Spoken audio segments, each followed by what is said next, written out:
Les arrows functions sont une nouveauté de S6.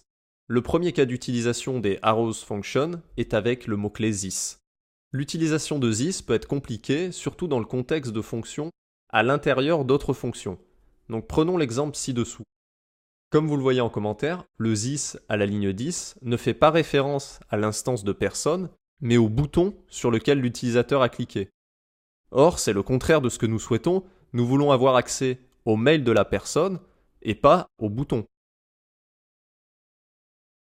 Les développeurs JavaScript ont donc pensé à utiliser une variable intermédiaire à l'extérieur du contexte de la fonction, qu'on appelait traditionnellement that, comme vous pouvez le voir ici à la ligne 20.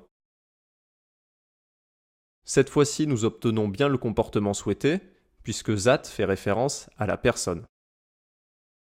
Cependant, avouez que ça n'est pas très élégant de devoir déclarer une nouvelle variable simplement pour accéder à la classe personne. C'est là que les arrows functions vont entrer en scène. En effet, nous pouvons réécrire la fonction onClick comme vous le voyez ici à la ligne 29. La nouveauté de ce code, c'est que les arrow functions ne sont pas tout à fait comme des fonctions classiques parce qu'elles ne définissent pas un nouveau contexte comme les fonctions traditionnelles. Nous les utiliserons beaucoup dans le cadre de la programmation asynchrone car comme vous avez pu le voir, la programmation asynchrone est très gourmande en fonctions anonymes. Donc pour terminer, si on reprend l'exemple des promesses, on peut écrire notre appel asynchrone pour récupérer la liste des amis sur une seule ligne.